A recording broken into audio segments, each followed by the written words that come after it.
All right, so good afternoon to everyone. Good afternoon. Just slipped past noon. So we're going to be doing things a little bit differently today. Although we are going to look a little bit at Parashat Balak, we are actually going to spend the bulk of today's lesson doing a little study in honor of the three teens that were murdered in Israel. So we're going to be looking at sections from Moed Katan. This is the Masechet of the Talmud that has most of the material regarding mourning and grief. So we will start off with some words from Parashat Balak, from Bilam, but then we will turn the topic a bit further afield. So there will not be quite as tight a connection with the parasha, but hopefully our study in their honor will still be appreciated by those who are here. So we will begin with the words of Bilam. If you turn to page 904, this is chapter 24, verse 3 of the book of Numbers.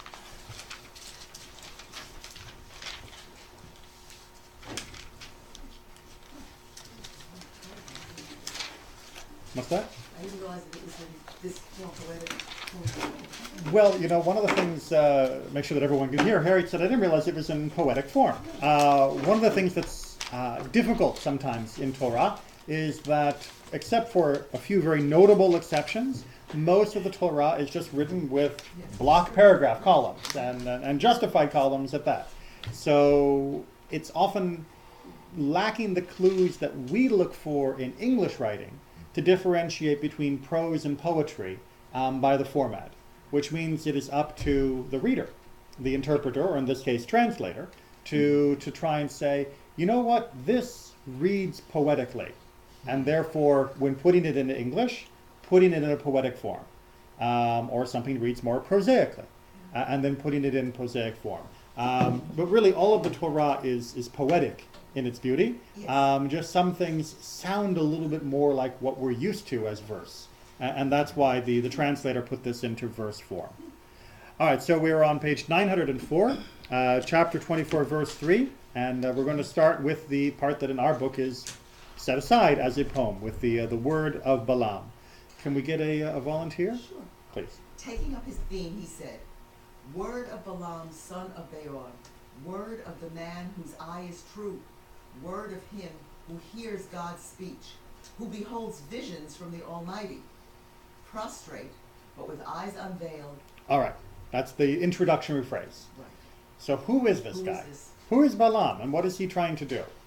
Oh, he's trying to curse the Jewish people. He is trying to curse He's been paid to curse the Jewish people. He has been paid by Balak, by the king, to curse the Jews, who he's afraid of the Jews. And the idea is that Balaam is known to be a man with the power to bless and the power to curse. So he's a mercenary, essentially. And after the very famous story with the talking donkey, which we've discussed in previous years, and check the archives if you want more information on that, Balaam nevertheless goes, and he now is standing on overlooking the people of Israel, and he has warned that he will only be able to say what God lets him say. And so far, rather than cursing, he has only blessed us when he's caught sight of us. That is what is coming through him from God. And the king is getting rather angry because he didn't hire this guy to bless us. And so he's trying once again to curse us, but it's not going to come out quite right. Matovu, yeah. Ma tovu, indeed. How fair are your tents, O Jacob, your dwellings, O Israel, like palm groves that stretch out, like gardens beside a river, like aloes planted by the Lord, like cedars beside the water. Their boughs drip with moisture, their roots have abundant water. Their king shall rise above a god. Their kingdom shall be exalted. God who freed them from Egypt is for them like the horns of the wild ox. They shall devour enemy nations, crush their bones, and smash their arrows. They crouch, they lie down like a lion, like the king of beasts. Who dare rouse them?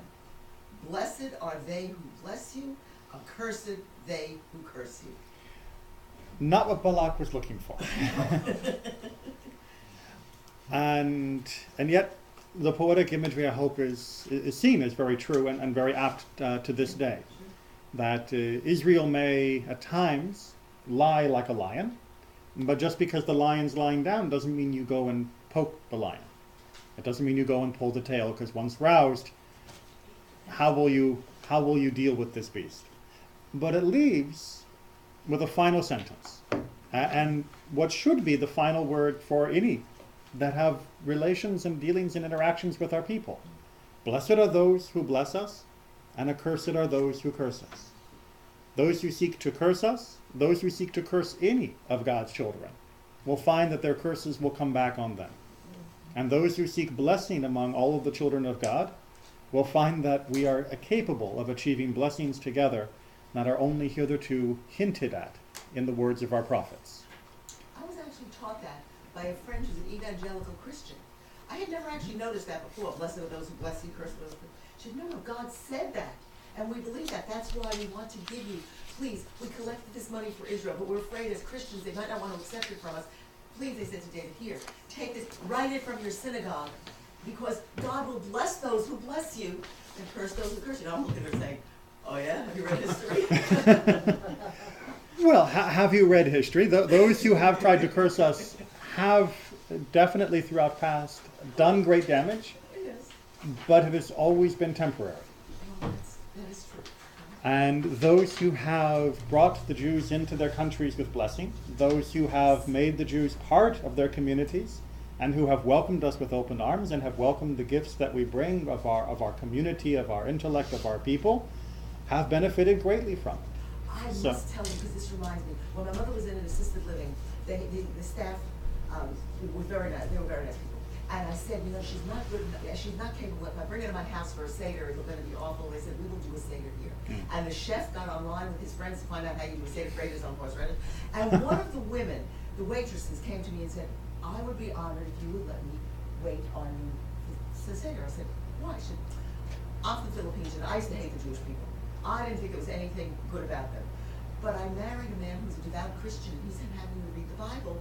And one day he said to me, okay, he said, so you hate the people, the Jewish people. Any country that has welcomed in the Jews has thrived. Whenever they throw the Jews out, they don't thrive. He says to her, so how are the Philippines doing without the Jews? I thought, I never would have thought that. She was wonderful. She couldn't have been nicer during the Seder, listening and really serving everybody, because she felt that she needed to do that. Right. And probably partly because of what we just read. And I bet Balaam was kind of surprised to hear those words coming out of his mouth as well. Certainly he had misgivings about his mission, but he was willing to go, which meant that he was willing to think he might be able to curse. So he must have indeed been a little surprised that, try as he might, he couldn't do it.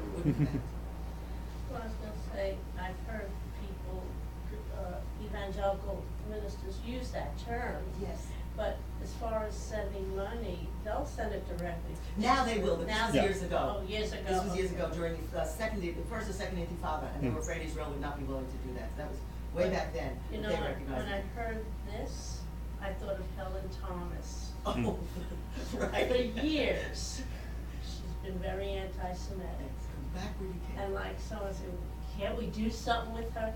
She did it to herself. Oh, you're right. She has lost some position with the White House. So you know what? Ultimately.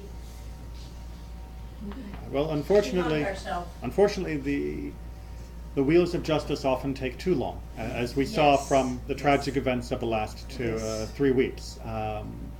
We take some solace in the long term, but it's that balance between our looking to the long term and our grief at the moment that leads us into our texts for today.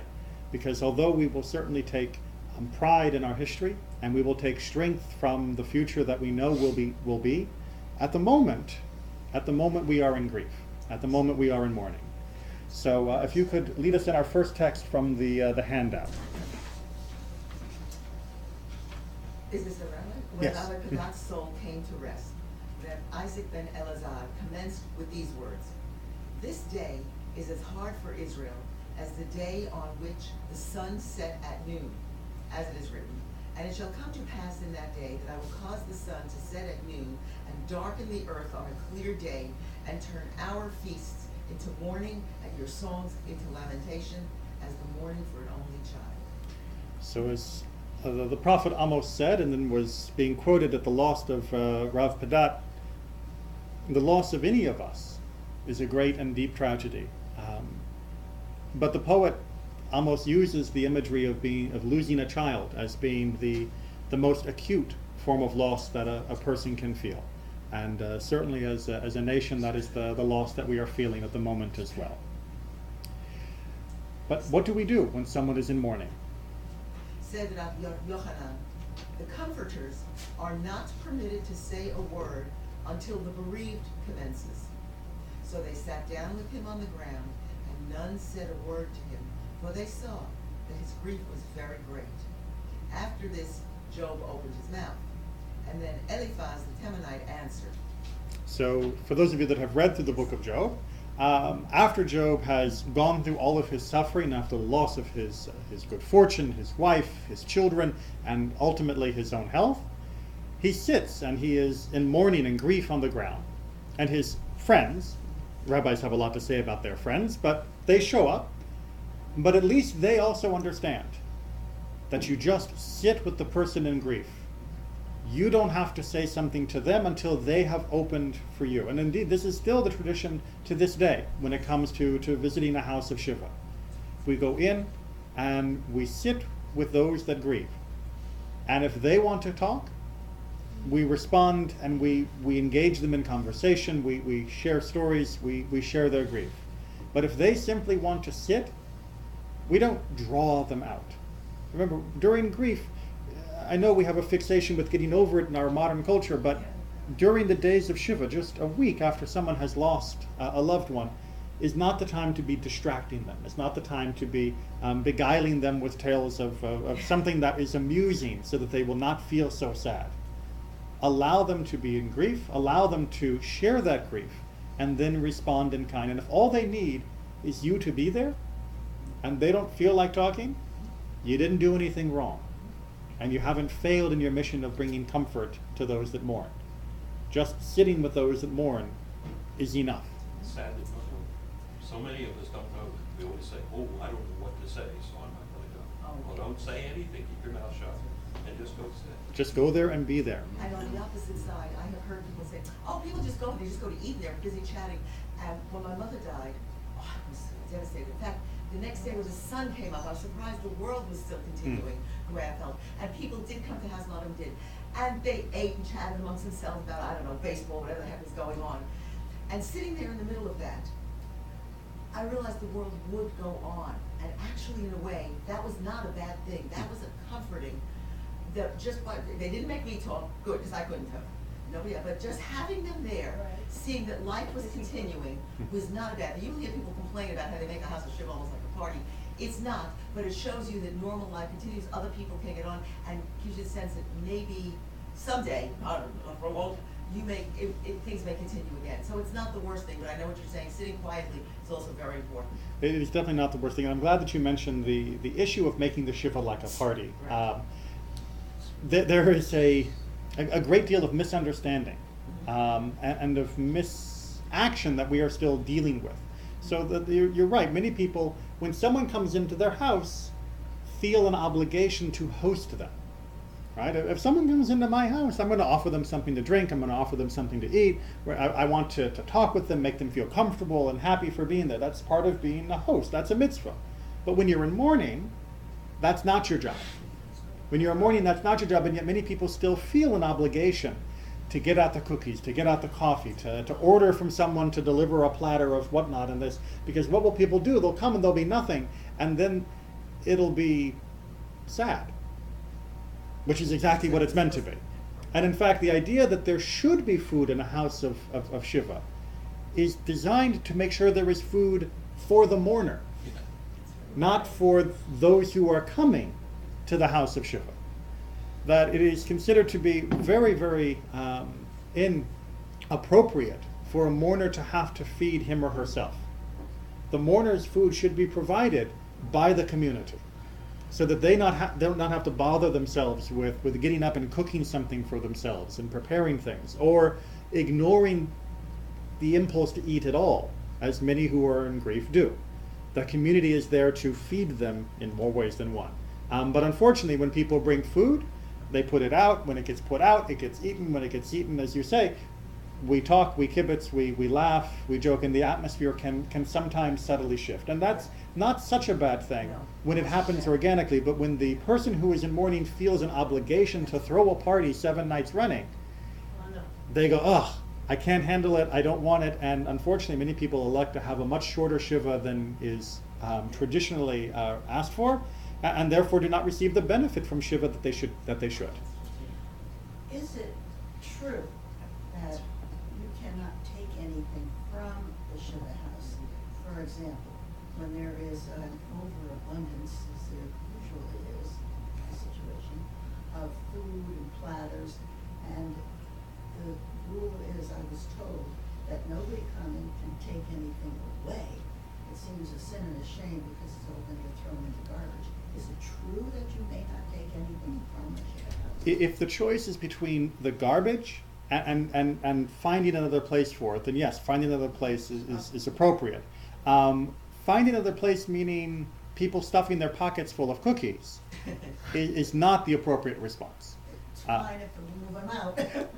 It would be better for someone to volunteer on behalf of the family that's mourning, that they'll come by the next morning and say, I'll take anything that you have left over and I'll take it to a shelter, I'll take it to a facility that will be able to use it and give it a good home. It can go out. It can go out, and I would say for a good reason, but it shouldn't be a free-for-all of people who say, wow, that cheesecake was amazing. I'm just going to wrap up a couple slices because, I'm sure that they're going to have enough and my husband would love a piece. So that is where it becomes problematic. 4 cheesecakes, you'll say, take, please. Yeah, right. I must tell you also, when my mother died, one of the people from our synagogue were fabulous. They provided all the food, because you're right, I did nothing. I actually had Mishpucha come down from Canada as well, and they made sure not only to pick my relatives up at the airport and bring them, but to make sure that they got fed and David got fed and all of that. And it was absolutely one of my neighbors came to visit me, a non-Jewish woman, 2 doors down, and she stayed with me also, and she stayed late, because the scary thing is when everybody leaves, I didn't want people to go. She stayed and sat with me, it was really beautiful. And several months later, her father died. And they went, they had the wake, and then they had the service, and then they came home, and her husband said, okay, honey, what's for lunch? She started to cry. When Harriet's mother died, she didn't have to. I don't care, I don't think. And I realized what the synagogue had done for me to get us through that. And when she told me that story later, I felt bad for her too, because she's right. She said, we're expected to go back from the church, eat, and go to work the next day. And there is no time set aside for grief, and no time set aside for reflection. And Judaism has understood this for thousands of years. Yes.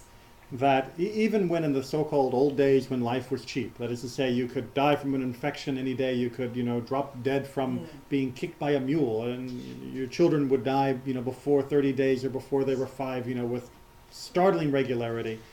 Even then, when death was common and in your house as a companion, people knew you had to grieve for each and every person that you lost, and that you didn't just go back to work. You didn't just pick yourself up and go back to the field or go back to your workshop, that you had to grieve. And while grieving, you needed that support to give you time, to give you space to grieve. One of our unfortunate role models in America was Jackie Onassis, who stood stoically through the funeral and never cried and didn't do anything. And so people have tried to imitate that stoicism, but it doesn't work. Yeah, we're not big on stoicism. No, and because it's been held up to us as the goal to reach, that this is how you should do it.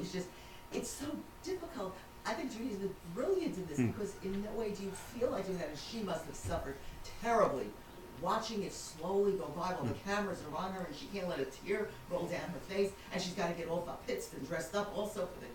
That's not a time when you want to do that. I remember them trying to feed me an egg when we got back from the cemetery. One of my friends was trying to say, no, you must. I finally took one bite and I just could not choke anything down. well, her position, what she had to do, and then to hold that up as a model, all of us will fail. Well, All of us- and rightly should. And rightly Because we're should. not allowing our grief to have the expression that it deserves. All right, and next, Okay, next. We're on it. Said Gableve. yeah, exactly. On the first 3 days of bereavement, a mourner should see himself as though a sword were hanging over him between his shoulders. From the third to the seventh day, it is as if it stands in the corner opposite. Afterward, it is as though it were moving alongside in the marketplace. All right, I'm going to let you wrestle with this poetry. What does that mean? First 3 days, the sword is over your shoulders, as though it were an executioner's chop, right? Boom. But then, between the third and the seventh, the rest of Shiva, it's as though it stands there in the corner of the room, opposite you. And then afterwards, it's as though it's moving through the marketplace. Our emotional reality and our emotional landscape is different than our cognitive. And this is something that Judaism has long recognized Mhm. with the idea of mourning. Right. It's only really been in the last 15 years in the common culture that psychologists and grief counselors in hospitals have actually done studies on the value of recognizing people's emotional reaction to death, to Hmm. grief, and understanding that the timeline of emotional intelligence is different than our cognitive. We know the person's dead, Right. but the actual feeling of that, it takes time to process the intense emotional experience. That in the great wisdom that God gave into the people of Israel and the Jews, that was something that's now become second nature. And so, but now it is beginning to be recognized, and so in my years, 20 years ago, working with AIDS funerals and people dying of HIV right and left, I learned a lot of this the hard way. Mm. That Right. you have to recognize that a human being's emotional reality, the level of their soul, because this does impact your soul when someone that you love and you hold dear is suddenly not there, your emotional landscape is now just completely been rearranged.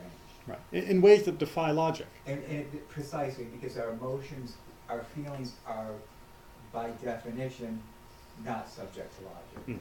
Mm. They are subject to their own forces of feelings and love.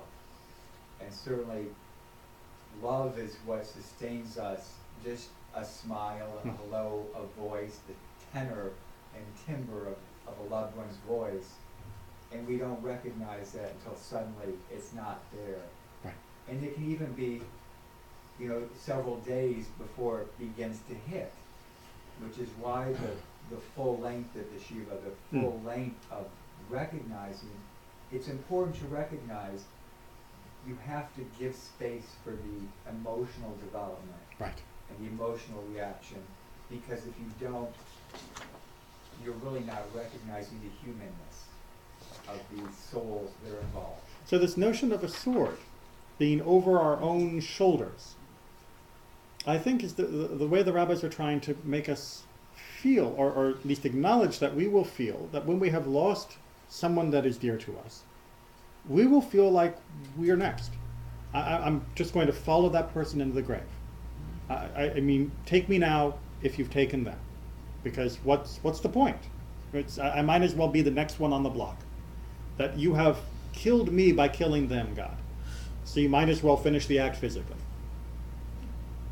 And on the other hand, for those who maybe don't feel that as acutely, the rabbis are also saying you should.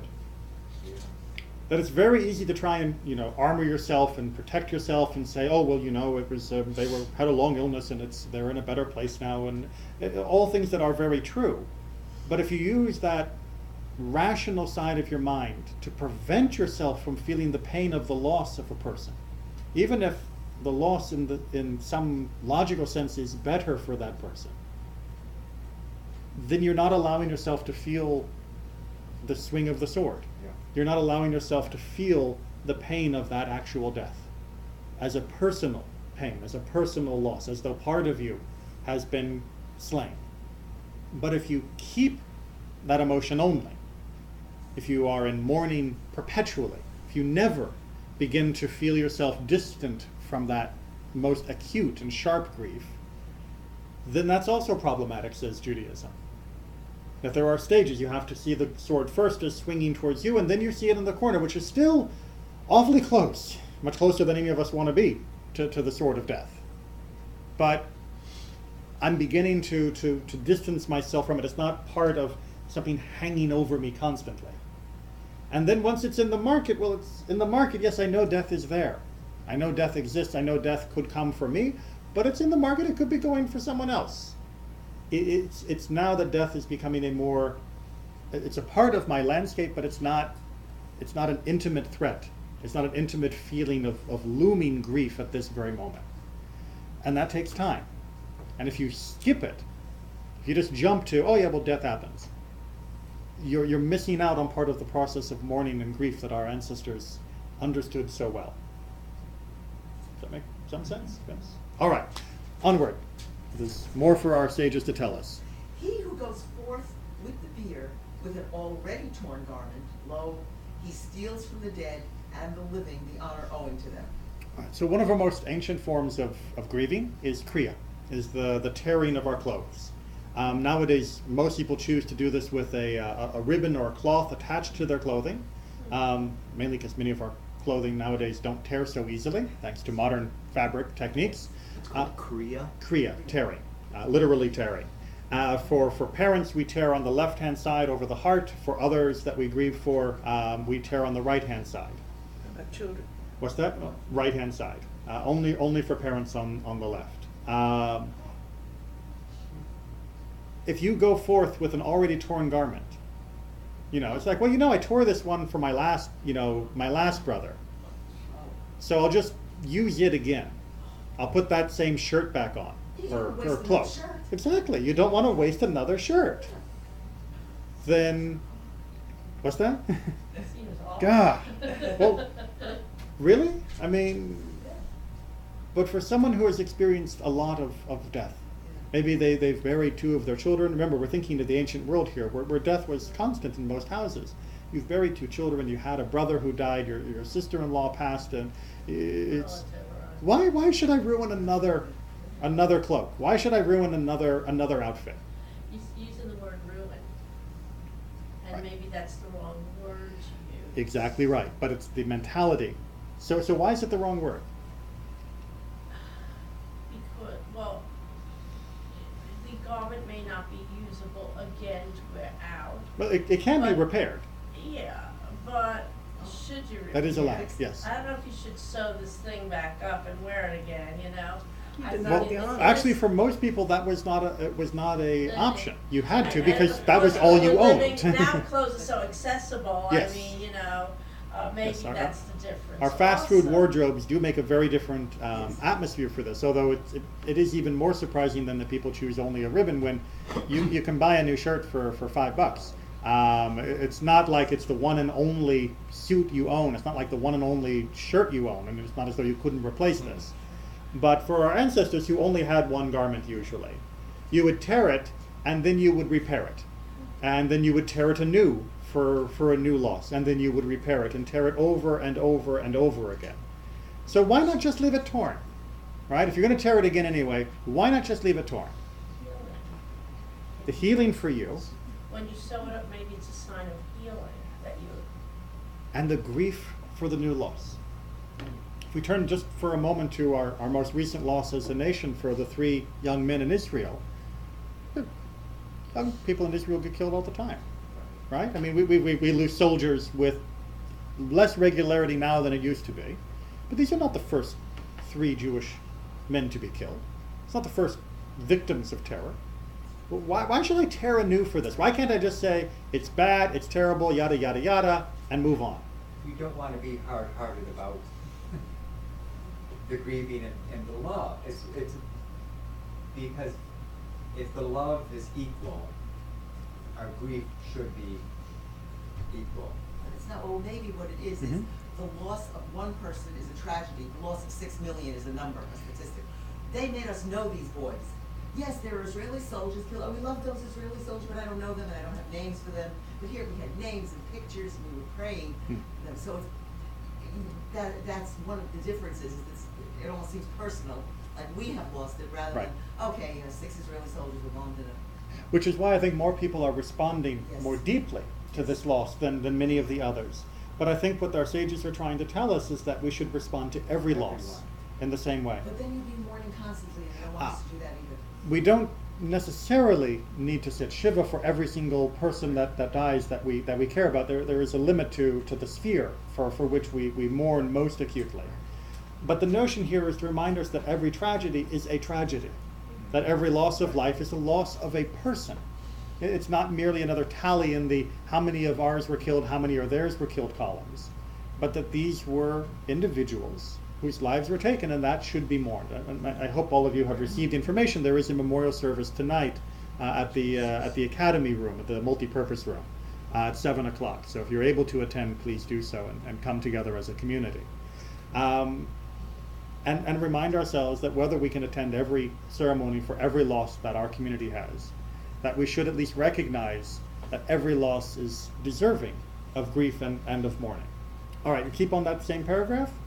Rabbi Shimon ben Gamliel says, he who says to his fellow, lend me your cloak, so that I may go and bury my father, who is sick? sick, and went and found him dead, makes a tear, and then reunites it. After he goes home, he returns the cloak and pays for the damage done by the tear. But if he had not told him that it was his intention to visit the ailing father, he must not do anything to the garment at all. In other words, if you haven't warned your friend that it might be ripped, you Right. can't rip it. Exactly. It's fair. So if I borrow your cloak and say I've got to go travel and I don't have a good long distance traveling cloak and I'm going to go visit my dad, and you don't tell him that your dad's sick, so the friend has no idea that damage may be done, then you're not allowed to tear the cloak. You tear your other clothes, but you wouldn't be allowed to tear that cloak. On the other hand, if you tell someone, I'm going to go visit my dad and he's really sick, can I borrow your cloak for the journey? He should be cognizant of the fact that there's a good chance that, medicine wasn't what it used to be, that if someone is sick and they're fatherly, meaning that they're older than the person that you're talking with, chances are that they may pass. And if they pass and he's wearing your cloak, it will be torn because he's now warned you that this is a possibility. But, still, it's my cloak, right? Should you really tear it without my express permission? Don't you need to get a waiver sign saying that it's okay? Come on, you got there, you arrive, you find your father dead in the bed, and you're going to tear my cloak? Yes? No? Obviously the halacha says yes, but why? Why does it permit me to damage someone else's property without their permission? With only this sort of vague implied permission and the fact that I'll pay you the damage to the tear. I'm not repairing the whole cloak, I'm just paying the damage for the tear. It indicates how important Kriya is. It indicates how important Kriya is. That I should care about your loss enough that I should not be upset. I can still get my cloak, the damages paid for, but I shouldn't be upset that you, in the moment of your grief, tore my cloak. Tear my cloak if that's what you need. Use my cloak, even if it risks being torn, to go visit your father who is ill. It's my honor that you are able to accomplish this with the aid of what I've given you. That your grief can be not exactly my grief, but I understand if you need to tear what is mine in order to begin to heal for yourself. Is Kriya actually a mitzvah? Yes. Yes, Kriya is not something that it's not an option. Kriya is done, and it's meant to be done immediately upon the receipt of such news, as if in this case where he arrives and his father is already dead, or it's done at the burial site as well. So then how are you going to plan what you're going to tear with the ribbon or whatever? Well, because most of the times nowadays the burials take place and plans can be made, and then people do attach the ribbon, and then that is what is torn. But in the ancient world, where you could just as easily walk in and find that the burial's already taken place because there was no email, no cell phone to let you know that it was happening tomorrow, whatnot, then you would tear the first thing that you were wearing. You wouldn't go change into something else. Right, that's my point, there's no plan No, because about it. we were not meant to be stoic, as you pointed out. We were meant to respond viscerally to the loss by rending whatever it was we were currently in. Because that's what our feelings were meant to be. As we felt inside, we weren't supposed to just hold it there until we could change. We were supposed to immediately respond. And again, as you say, it shows you how important Kriya is, and it shows you how important the expression of that grief is. That it should be natural and immediate, not something sanitized and planned so that it can happen more conveniently. Not everyone deals with the grief immediately like that.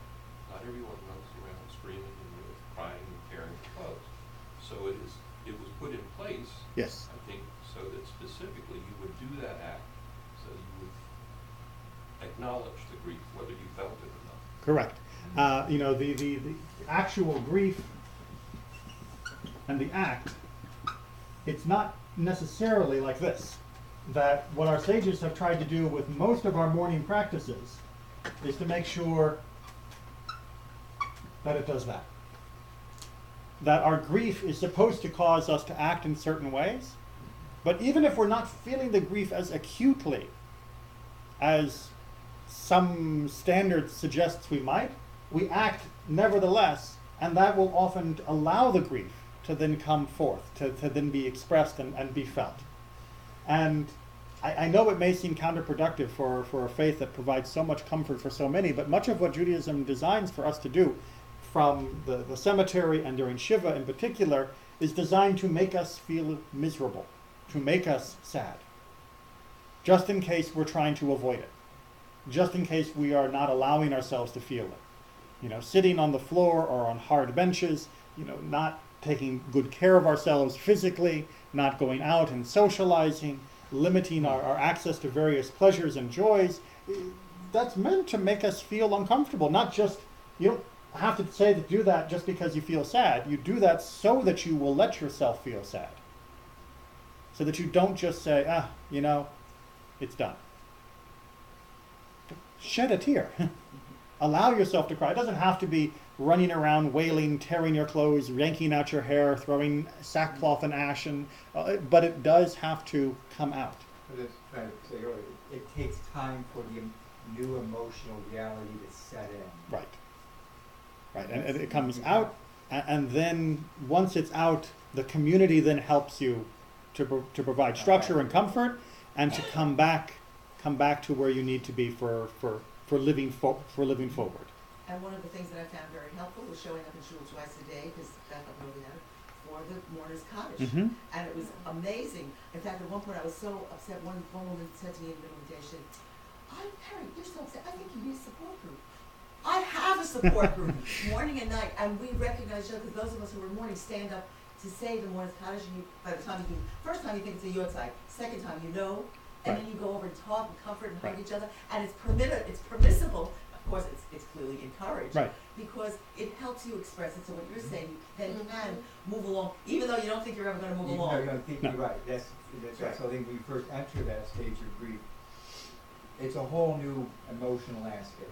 And our Judaism lets us do it gradually, from sitting Shiva for 7 days Right. to then 30 days and then Mm-hmm. rest of the 11 months. Right. It's just Yeah. amazing. But there's a question, that many people have is, well, why not just do this all privately? Okay, fine. I need to grieve, I need to act, but do you have to make such a big Ganza Megillah of everything? From the concern about the Shiva becoming too burdensome, because you have to have the platters and the cheesecakes and all of that, to the issues of, do I really need to go to a minyan? I mean, the minyan, the davening I'm unfamiliar with, maybe I'm uncomfortable with it, and why can't I just sit at home, read some psalms privately to myself? Because I don't want to bother other people with my grief either. This is my grief, my problem. I shouldn't bother. I don't want. What I found, it was truly cathartic that we have these rituals. because when you are really literally out of your mind Mm. with grief, to try to be a decider is out of the question. Right. But through these things that we do because it is our tradition and custom to do, it helps, it is cathartic, and you don't have to think about it. You have in the back of your mind, oh, we are supposed to, Right. or I have to, and you just sort of can go through like maybe a robot, except at the time you are really not equipped Right.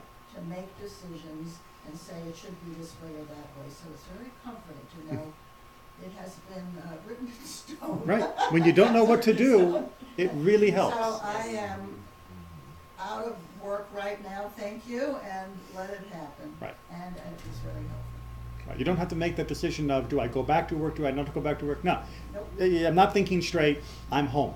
And it isn't so terrible if people are coming in your house and bringing all this stuff, Mhm. and if somebody says, well, where do you keep your pictures? It's okay. It's good to be back in the world to say, oh, yes, pictures. Yeah. Over the sick. There are such things, Well, yes, yes. That's Yes. about why you don't go alone. It keeps you connected Yes. to the present world in which we live, and maintaining that connection so you don't just go off, by yourself. That it's not it really isn't healthy. I mean, that's, Right. One of the other things about the cottage, David was very, very kind. He said, we will go traveling now, because I used to call my mother a quarter after 8 every night on my cell phone. Yes, Mom, I'm home, wherever I was, to make her feel better. And so I keep looking at my watch, we gotta go to different time zones. Wherever in the world we went, I go into a synagogue, I know what's going on. Whether it was Italy, or it was Right. Israel, or it was California, you walk in, and every place in the world, you're at home in a synagogue. The prayer book's the same, the davening is the same. Oh, how beautiful Spend a that year is. going to shul, and you will feel comfortable in any That's shul. right. And one of my friends pointed out to me, you can't do that in churches. Right. You go into Yeah. different countries, and they're praying in the different languages, or it's all different customs. You go into, I don't care if it's an Orthodox or conservative shul, Right. you know what's going on. Maybe I had to sit upstairs a few times, that was fine. But I knew what was going on wherever we were, so I could keep up. Right. The Kaddish, going to shul twice a day. Right. Oh, I was also, there were so many amazing things, actually. Which I never countries? thought I would say that. Well, let's Which hold that. countries Let's hold that question for Well, I'll after, talk to you because afterwards. we got a few more texts that I want to share. When So- the sons of Reb Ishmael died, 4 sages went to his house to comfort him. Reb Tarfon said to them, No, Rabbi Tarfon, Rabbi Yossi. no, you go, yeah, nobody is. Right, but I wanted to keep it sense. Oh. Reb Tarfon said to them, know that he is a great sage and expert in lore. Don't any one of you interrupt this fellow, said Rabbi Kiva, and I shall be last. All right, so the 4 rabbis, unless you think this is unusual, the 4 rabbis are outside the house, and before they go in, they're figuring out what they're going to do. So if you think it's only, non-rabbis that have trouble figuring out what they're going to say, the rabbis are trying to work out what they're going to say, and they're saying, be careful, because what you say to someone who's grieving, especially with someone who's very knowledgeable, they'll see right through whatever you say. If you say something that is, transparently just a platitude that has no depth to it, no meaning to it, and certainly no care in it, they'll see immediately. And depending upon their feelings, they may or may not smack you back for it, or may just ignore it. But people will see, they will know, and they will respond. So the 4 rabbis now have the obligation of trying to provide comfort. But before they can even speak, Same thing? yep, this is No. continuation. Know that he is a great sage and an expert in lore. Don't any one of you interrupt this fellow. And Rabbi Akiva volunteers to go last. I'll be last. So if you turn the page, Rabbi Ishmael began, wait, saying, who's Rabbi Ishmael? Who was he in the paragraph? He's the mourner. He is the One morning. one mourning. oh, that's right. He's the one whose sons are dead. That's And he's speaking first. It's unusual, right? He's already broken with tradition. It's traditional that the mourner doesn't greet people. It's traditional that the mourner does not go out of their way to address those that have come to provide comfort. And so Rabbi Ishmael has already broken the pattern by speaking up first. But we are supposed, as a mourner, sit by, our guests are supposed to wait until we begin to speak before they say anything. Is Correct. that sort of? Correct. So he's speaking first, they're waiting for him to talk. But wait and see what he Wait and says. Okay. My sins were abundant. My sorrows come in close succession. I have troubled my lords once and now again. Right. See what he's saying? Sorry, you have to come. Sorry, I'm bothering you. He's apologizing to them for making them come to provide comfort, as though you shouldn't have to be there. Why are you, I know I've lost another kid. Don't worry about me. It's my sins that have caused this. Therefore, I am not deserving of the comfort that you are offering. Painful. Rav Tarfon responded, saying, "But your brothers, the whole house of Israel, mourn the burning that the Lord has kindled." Which is a quote from the death of Nadav and Avihu, the two sons of Aaron. Reason dictates if Nadav and Abihu, who carried out only a single religious duty in line with the statement, "And the sons of Aaron presented the blood to him," in Leviticus, nonetheless were mourned everywhere, how much more is coming to the sons of Ishmael? So he said, what are you talking about your sins and you're not worthy of comfort? Nadav and Abihu, who did one mitzvah their whole life, the entire congregation of Israel mourned for them. You and your sons, of course, were going to mourn for you and your sons. You're not bothering us. You're not troubling us by forcing us to come for an unworthy cause, for unworthy people. Onward. Rabbi Yosef the Galilean responded and said, "And all Israel shall make lamentation for him and bury him." And that's in Kings. Mhm. Reason dictates if Abijah, son of Jeroboam, who carried out only a single religious duty in line with the statement, because in him there is found some good things toward the Lord God of Israel, was nonetheless mourned everywhere, how much more is coming to the sons of Ishmael? So same theme, Same theme. different example. Right? Here's this other guy. Aviyah, he was like a nudnik king. He was terrible. And yet, everybody mourned for him too. So all the more so we should mourn for you and your sons. Don't think you're not worthy of the community's attention, of the community's mourning. And then there's a question brought. Well, what was And it? what was the one good thing that he did? Right. It says he did one good thing, but it says it rather generically. So what was it? Yeah, what was that one good thing? He called off the border guards that his father Jeroboam had placed on the roads to stop Israelites from going on a pilgrimage to Jerusalem. Quick reminder of your Jewish history, right? When after Solomon died and Israel was divided, you had Jerusalem down here still where the temple stood, right? But the country was divided. If you were in the northern kingdom of Israel, Jeroboam and the other kings of Israel were not terribly happy with you making pilgrimage to Jerusalem, because they wanted to be separate from Jerusalem. They wanted to be separate from the Solomonic dynasty. And so they actually stationed border guards. And if you said, where are you going? And you said, I'm going to Jerusalem to celebrate Passover, to celebrate Shavuot, to celebrate Sukkot, they turned you around. You were not allowed to go from Israel to Judah. The country was divided against itself. They wanted you to worship only in the north. And so they set up their own shrines and their own gods, basically. And so the one good thing that the rabbis are saying that was done, he allowed the border to be open. He allowed the northern Israelites to come down into Judah and to worship in Jerusalem. And that was enough. Even though he didn't do it, even though he didn't do anything positively, he just removed the border, at least as far as the worship in Jerusalem went, between the two sides. And Which actually is a big thing. Which that they actually is did. a very big thing. And as many people have pointed out in the last couple of weeks, one of the blessings that has come from this horrible tragedy is that Israel is feeling more together than it has in years. That the different factions within Israeli culture, within Israeli society, have felt more unified in their longing, their hope, and their efforts to try and recover, originally to save and then to recover these three young men. And that is reason enough that their passing should be mourned by Jews everywhere. That what it has accomplished for the spirit of Israel and for the spirit of all Jews is reason enough that we should all be part and parcel of this grief and this mourning. It's also sad that it took something like this to make that reunification, and we can only hope that it will last. almost. Okay? And said, Rableve Bar Chayta, he who takes his leave of the deceased should say to him not, go in peace. Go to peace. You have to be Go very to precise peace. on Oh, prepositions. you're right. Go. Oh, of course. Go to peace. Lech lecha shalom.